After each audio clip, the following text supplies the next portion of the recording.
ಯುಗಾದಿ ವರ್ಷದ ಫಲ ತುಲಾ ರಾಶಿಯವರಿಗೆ ಯಾವ ರೀತಿಯಾಗಿದೆ? ಗ್ರಹಗತಿಗಳಲ್ಲಿ ಏನಾದರೂ ಬದಲಾವಣೆ ಇದೆಯಾ? ಅಥವಾ ನಕ್ಷತ್ರಗಳ ಪ್ರಭಾವ ಯಾವ ರೀತಿಯಾಗಿದೆ?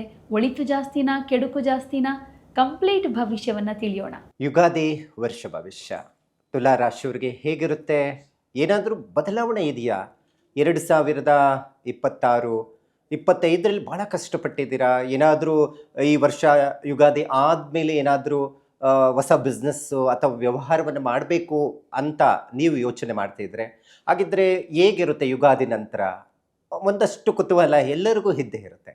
ಹಾಗಿದ್ರೆ ತುಲಾ ರಾಶಿಯವರಿಗೆ ಈಗಿನ ಗ್ರಹ ಸ್ಥಿತಿಗಳ ವಿಚಾರದಲ್ಲಿ ನಾವು ನೋಡೋಕ್ಕೋದ್ರೆ ಫಲಾಫಲಗಳು ಹೇಗಿರುತ್ತೆ ಅಂತ ನಾವು ನೋಡೋಕ್ಕೋದ್ರೆ, ಈಗಾಗಲೇ ನವಮ ಸ್ಥಾನದಲ್ಲಿ 9ನೇ ಮನೆಯಲ್ಲಿ ಗುರುಗ್ರಹ ಇರುವಂಥದ್ದು ನಾವು ನೋಡ್ತೀವಿ. ಗುರು 9ನೇ ಮನೆಯಲ್ಲಿ ಇದ್ದರೆ ಸಾಮಾನ್ಯವಾಗಿ ಗುರುಬಲ ಇದೆ ಅಂತ ಹೇಳ್ತೀವಿ. ಗುರು ಈ ಸದ್ಯಕ್ಕೆ ಜೂನ್ 1ನ ತಾರೀಕುವರೆಗೂ ಸಹ ಬದಲಾವಣೆ ಆಗುವಂಥದ್ದಿಲ್ಲ. ಆದರೆ ಒಂದು ಮೈನಸ್ ಪಾಯಿಂಟ್ ಏನಪ್ಪ ಅಂತ ಹೇಳಿದ್ರೆ ತುಲಾ ರಾಶಿಯವರಿಗೆ 6ನೇ ಮನೆಯಲ್ಲಿ ಋಣದಲ್ಲಿ ಶನಿ ಇರುವಂಥದ್ದು. ಇದೊಂದಷ್ಟು ಅವರಿಗೆ ಕೆಲಸಗಳು ಕಾರ್ಯಗಳು ವಿಳಂಬ ಆಗ್ಬೋದು. ಇನ್ ಟೈಮ್ಗೆ ಯಾವುದೇ ಬರಬೇಕಾಗಿರುವಂಥ ಹಣ ಇನ್ ಟೈಮ್ ಬರ್ದಿರ ಹೋಗುವಂಥದ್ದು, ಈ ಥರದ್ದೊಂದಷ್ಟು ವರ್ಷದ ಪ್ರಾರಂಭದಲ್ಲೇ ಯುಗಾದಿಯಿಂದ ಉಂಟಾಗುತ್ತೆ. ಆದರೆ ಒಂದು ತಿಳ್ಕೊಬೇಕು ತುಲಾ ರಾಶಿಯವರು, ನೀವು ಲೇಟ್ ಆಗ್ತಾ ಇದೆ ಕೆಲಸಗಳು ಅಥವಾ ನನಗೆ ಕೆಲಸಗಳು ಆಗೋದೇ ಇಲ್ಲ, ಈ ಟೈಮ್ ಸರಿ ಇಲ್ಲ ಅಂತೇಳಿ ತಲೆ ಕೆಡಿಸ್ಕೊಳಕ್ಕೆ ಹೋಗ್ಬೇಡಿ. ಯಾಕಂತ ಹೇಳಿದ್ರೆ ನಿಮಗೆ ಗುರು ಸಂಪೂರ್ಣವಾದಂತಹ ಅನುಗ್ರಹ ಇದೆ. ನಂತರ ಏಪ್ರಿಲ್ ತಿಂಗಳಲ್ಲಿ ಶನಿ ಜೊತೆ ಒಂದಷ್ಟು ಗ್ರಹಗಳ ಬದಲಾವಣೆಗಳನ್ನು ನಾವು ನೋಡ್ಬೋದಾಗಿದೆ. ನಾವು ಹಿಂದೇನೋ ಜನವರಿ ಪ್ರಾರಂಭದಲ್ಲೇ ಕುಜ ರಾಹು ಸಂಯೋಗಗಳನ್ನ ಇಂದ ಒಂದಷ್ಟು ತ್ರಿಗ್ರಹ ಯೋಗದಿಂದ ಒಂದಷ್ಟು ಫಲಗಳನ್ನು ನಿರೀಕ್ಷೆ ಮಾಡಿರುವಂಥದ್ದು ನಾವು ನೋಡ್ತಾ ಇದ್ದೇವೆ. ಅದೇ ರೀತಿ ಒಂದಷ್ಟು ಬದಲಾವಣೆಗಳನ್ನು ತುಲಾ ರಾಶಿಯವರು ನೋಡಬಹುದು. ಗ್ರಹಗಳ ಬದಲಾವಣೆ ಯಾವಾಗಲಷ್ಟು ನಾವು ಗುರು ಬದಲಾವಣೆ, ಶನಿ ಬದಲಾವಣೆ ಹೆಚ್ಚು ಪರಿಗಣನೆ ತೆಗೆದುಕೊತೀವಿ. ಯಾಕಂತ ಹೇಳಿದ್ರೆ ಈ ಗುರುಗ್ರಹ ಒಂದಷ್ಟು ವರ್ಷಕ್ಕೆ ಒಂದು ಸತಿ ಬದಲಾವಣೆ ಆದರೆ ಶನಿ 2.5 ವರ್ಷಕ್ಕೆ ಒಮ್ಮೆ ಬದಲಾವಣೆ ಆಗುತ್ತೆ. ಹಾಗಾಗಿ ಈಗ ಸದ್ಯಕ್ಕೇನು ಮೀನ ರಾಶಿಯಲ್ಲಿ ಇರುವಂತಹ ಶನಿಯ ಮೇಷರಾಶಿಗೆ ಹೋಗುತ್ತೋ ಅಥವಾ ಕುಜ ರಾಶಿಗೆ ಸಂಬಂಧಪಟ್ಟಂಥದ್ದು ಏನಾದರೂ ಬದಲಾವಣೆ ಇದೆಯಾ ಅಂತ ಹೇಳಿದ್ರೆ ಏನೂ ಇಲ್ಲ.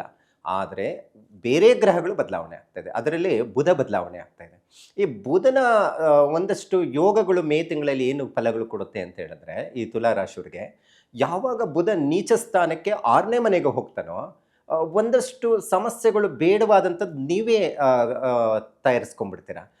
ಹೇಗೆ ಬರುತ್ತೆ ಅಂತ ಹೇಳಿದ್ರೆ, ಏನೋ ಒಂದು ಕೈ ಹಾಕ್ಬಿಡ್ತೀರ ಬಿಸ್ನೆಸ್ಗೆ, ಟೈಮ್ ಬೇರೆ ಚೆನ್ನಾಗಿದೆ, ಗುರುಗಳು ಹೇಳಿಬಿಟ್ಟಿದ್ದಾರೆ ನವಮ ಸ್ಥಾನದಲ್ಲಿ ಗುರುಬಲ ಜೂನ್ 1ನೇ ತಾರೀಕುವರೆಗಿದೆ ರಾಜಯೋಗ ಅಂತ. ಆದರೆ ಅಲ್ಲಿ ಎಲ್ಲೋ ಒಂದು ಕಡೆ ನಿಮಗೆ ಎಡವಟ್ಟು ಆಗಬಹುದು. ಹಾಗಾಗಿ ಒಂದಲ್ಲ 10 ಸರಿ ಯೋಚನೆ ಮಾಡಿ ಯಾವುದ್ರ ಮೇಲೆ ಇನ್ವೆಸ್ಟ್ಮೆಂಟ್ ಮಾಡಬೇಕು.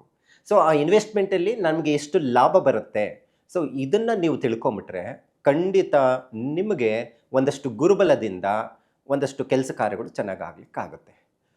ನಂತರ ಜೂನ್ 1ನೇ ತಾರೀಕೇನು ಗುರು ಬದಲಾವಣೆ ಆಗುತ್ತೆ, ಒಂದಷ್ಟು ಗುರುಬಲ ಹೋಗುವಂಥದ್ದು ಇರುತ್ತೆ. ಆ ಸಂದರ್ಭದ ಒಳಗಡೆ ನೀವೇನಾದರೂ ಮದುವೆ ವಿಚಾರಕ್ಕೆ ಸಂಬಂಧಪಟ್ಟಂಥ ಪ್ರಯತ್ನದಲ್ಲಿದ್ದೀರಾ ಅಥವಾ ಕೆಲಸದ ಬದಲಾವಣೆ ವಿಚಾರದಲ್ಲಿ ಏನಾದರೂ ಪ್ಲಾನಿಂಗ್ ಇದೆ ಅಂತ ಹೇಳಿದ್ರೆ ಜೂನ್ 1ನೇ ತಾರೀಕು ಒಳಗಡೆನೆ ಮಾಡಿಕೊಳ್ಳೋದು ಭಾಳ ಮುಖ್ಯವಾಗಿ ಉತ್ತಮ ಅಂತ ಹೇಳ್ಬೋದು. ಮತ್ತು ಅದ್ರ ಜೊತೆಗೆ ಇನ್ನೊಂದು ವಿಚಾರ ಏನಪ್ಪ ಅಂತ ಹೇಳಿದ್ರೆ, ಗುರುಗ್ರಹ ಈ ವರ್ಷದಲ್ಲಿ 2 ಬಾರಿ ಬದಲಾವಣೆ ಆಗ್ತಾ ಇದೆ. ಇದೇ ಅಕ್ಟೋಬರ್ 31ನೇ ತಾರೀಕಿಗೆ ಏನಾಗುತ್ತೆ, ಪರಮೋಚ್ಚ ಸ್ಥಾನಕ್ಕೆ ಏನು ಕರ್ಕಾಟಕ ರಾಶಿಗೆ ಜೂನ್ 1ನೇ ತಾರೀಕಿಗೆ ಗುರು ಬದಲಾವಣೆ ಆಗುತ್ತೆ. ನಂತರ ಒಂದಷ್ಟು 4-5 ತಿಂಗಳ ಕಾಲ ನಂತರ ಕರ್ಮಸ್ಥಾನಕ್ಕೆ ಅಂತ ಹೇಳ್ತೀವಿ. ಯಾವಾಗಲೂ ಅಷ್ಟೇ ಕರ್ಮಸ್ಥಾನಕ್ಕೆ ಗುರು ಬಂತು ಅಂತ ಹೇಳಿದ್ರೆ ನವಮ ಸ್ಥಾನದಲ್ಲಿ ಕೆಲಸದ ಒತ್ತಡಗಳು, ಒಂದಷ್ಟು ತುಲಾ ರಾಶಿಯವರಿಗೆ ಕಿರಿಕಿರಿ ಇದೆಲ್ಲ ಆಗುವಂಥದ್ದು ಇರುತ್ತೆ. ಯಾವಾಗ ಅಕ್ಟೋಬರ್ 31ಕ್ಕೆ ಬರ್ತಾನೆ ಏಕಾದಶ ಸ್ಥಾನ ಅಂತ ಹೇಳ್ತೀವಿ, ಅಂದರೆ 11ನೇ ಮನೆ ಸಿಂಹರಾಶಿ ಆಗಿರುತ್ತೆ. ಆವಾಗ ಏನಾಗುತ್ತೆ, ಒಂದಷ್ಟು ಲಾಭಸ್ಥಾನವನ್ನು ನಾವು ಪರಿಗಣನೆ ತೆಗೆದುಕೊಳ್ಳುವಂಥದ್ದು ಇರುತ್ತೆ. ಅದರಲ್ಲಿ ಮುಖ್ಯವಾಗಿ ಹೆಚ್ಚು ಅನುಕೂಲ ಆಗುವಂಥವ್ರಿಗೆ ಯಾರಿಗೆ ಅಂತ ಹೇಳಿದ್ರೆ ಇದೇ ತುಲಾ ರಾಶಿಯವರಿಗೆ, ಬಿಸ್ನೆಸ್ಸಲ್ಲಿರುವಂಥವ್ರಿಗೆ, ಹೂಡಿಕೆ ವಿಚಾರಕ್ಕೆ ಸಂಬಂಧಪಟ್ಟಂಥದ್ದು ಅಥವಾ ಈ ಷೇರು ಇನ್ವೆಸ್ಟ್ಮೆಂಟ್ ಎಲ್ಲ ಏನು ನೀವು ಟ್ರೇಡಿಂಗ್ ಮಾಡ್ತಾ ಇದ್ದೀರಾ ಅಂಥವ್ರಿಗೆ ಹೆಚ್ಚು ಅನುಕೂಲ, ಲಾಭ ಮತ್ತು ಒಂದಷ್ಟು ಕೆಲಸ ಕಾರ್ಯಗಳಲ್ಲಿ ಉತ್ತಮವಾದಂತಹ ಒಂದಷ್ಟು ಹಣದ ಗಳಿಕೆ ಚೆನ್ನಾಗಿರಲಿಕ್ಕೆ ಸಾಧ್ಯ ಆಗುತ್ತೆ. ಸೊ ಇದೊಂದು ಪ್ಲಸ್ ಪಾಯಿಂಟ್ ಅಂತ ಹೇಳ್ಬೋದು. ಅಂದರೆ ಒಟ್ಟಾರೆ ತುಲಾ ರಾಶಿಯವರಿಗೆ ಇಡೀ ವರ್ಷ ಹೇಗಿರುತ್ತೆ ಒಂದಷ್ಟು ಲೆಕ್ಕಾಚಾರ. ಬೇರೆ ಗ್ರಹಗಳು ಇರುತ್ತೆ, ಕುಜ ಬದಲಾವಣೆ ಆಗ್ಬೋದು ಅಥವಾ ಬುಧ ಬದಲಾವಣೆ ಆಗಬಹುದು ಅಥವಾ ಶುಕ್ರನ ಬದಲಾವಣೆ ಆಗ್ಬೋದು. ಇವೆಲ್ಲ ತಾತ್ಕಾಲಿಕವಾಗಿ 1 ತಿಂಗಳು, 1.5 ತಿಂಗಳು ಒಂದಷ್ಟು ನಮಗೆ ಡಿಸ್ಟರ್ಬೆನ್ಸ್ ಮಾಡಿದ್ರೆ, ಇನ್ನು ದೀರ್ಘಕಾಲದ ಒಂದಷ್ಟು ಗ್ರಹಗಳು ನಮಗೇನಾಗುತ್ತೆ, ಶುಭ ಫಲಗಳನ್ನು ಕೊಡುವಂಥದ್ದಿರುತ್ತೆ. ಅದಕ್ಕೆ ಹೇಳೋದು, ನಮಗೆ ವರ್ಷ ಬಂತು ಅಂದರೆ ಯುಗಾದಿ, ಈ ವರ್ಷದಲ್ಲಿ ನಾನು ಏನಾದರೂ ಹೊಸದಾಗಿ ಮಾಡಬೇಕು ಅಥವಾ ಏನೋ ಮದುವೆ ವಿಚಾರಕ್ಕೆ ನಾನು ಒಂದಷ್ಟು ಕೈ ಹಾಕ್ತಾ ಇದ್ದೀನಿ, ಹೇಗಿದೆ ವರ್ಷ ಫಲ, ಇದನ್ನು ಪ್ರತಿಯೊಬ್ಬರು ತಿಳ್ಕೊಳ್ಳೇಬೇಕು. ಅದನ್ನೇ ನಾವು ಪಂಚಾಂಗ ಶ್ರವಣ ಆದಮೇಲೆ ನಮ್ಮ ರಾಶಿಗೆ ಹೇಗಿರುತ್ತೆ, ಸೊ ಇದು ಬಹಳ ಮುಖ್ಯವಾಗಿರುವಂಥದ್ದು. ಇದೊಂದಷ್ಟು ಗುರುಬಲ ಅಥವಾ ಶನಿ ಬಲದ ವಿಚಾರದಲ್ಲಿ ಹೊರತುಪಡಿಸಿದ್ರೆ, ರಾಷ್ಟ್ರಾಧಿಪತಿಯ ಫಲಗಳು ಹೇಗಿರುತ್ತೆ ತುಲಾ ರಾಶಿಗೆ ಅನ್ನುವಂಥದ್ದು ಒಂದು ಲೆಕ್ಕಾಚಾರ ಇದೆ ನೋಡಿ. ಆಗಸ್ಟ್ ತಿಂಗಳಲ್ಲಿ ರಾಷ್ಟ್ರಾಧಿಪತಿ ಶುಕ್ರ ವ್ಯಯಸ್ಥಾನದಲ್ಲಿ ನೀಚ ಆಗಿರ್ತಾನೆ. ಇದೊಂದು ಸ್ವಲ್ಪ ಬಹಳ ಕೇರ್ ತಗೋಬೇಕಾಗುತ್ತೆ.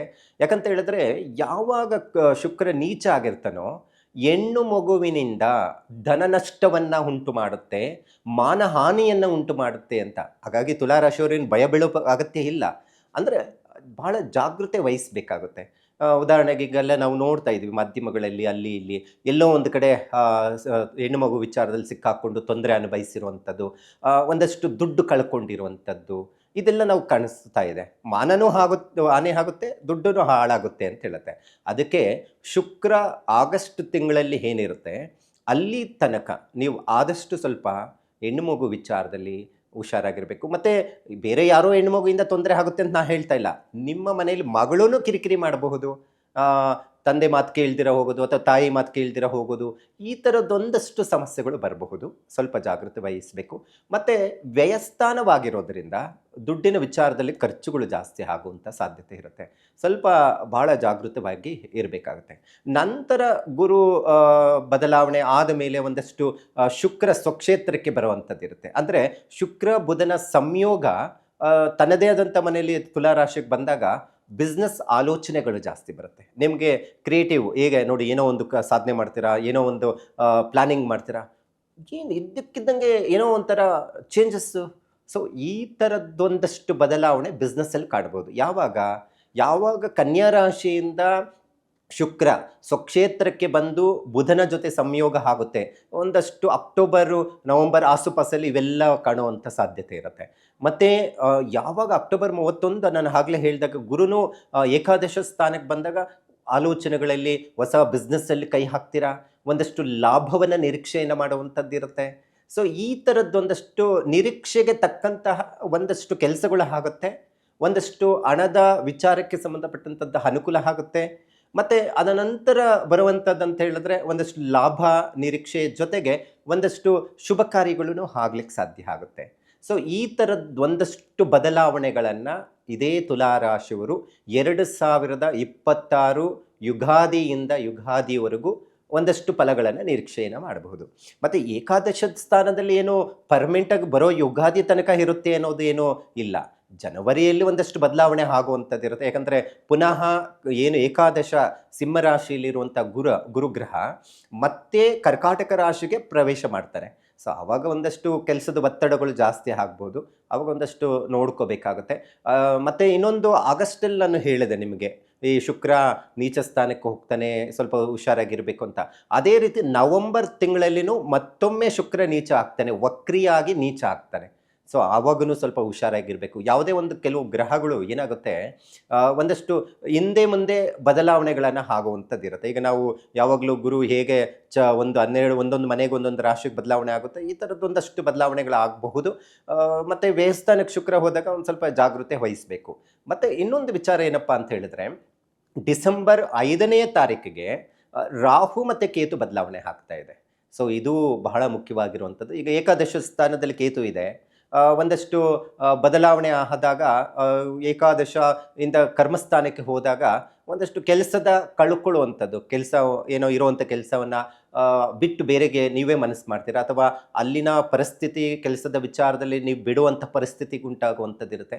ಹಾಗಾಗಿ ಒಂದು ಸ್ವಲ್ಪ ನೋಡ್ಕೋಬೇಕು. ಯಾಕಂದರೆ ಗುರು ಏಕಾದಶ ಸ್ಥಾನದಲ್ಲಿದ್ರೂ ಒಂದಷ್ಟು ಟೆನ್ಷನ್ ಜಾಸ್ತಿ ಮಾಡುತ್ತೆ, ಕೆಲಸದ ಒತ್ತಡಗಳು ಜಾಸ್ತಿ ಆಗುವಂಥದ್ದು ಇರುತ್ತೆ.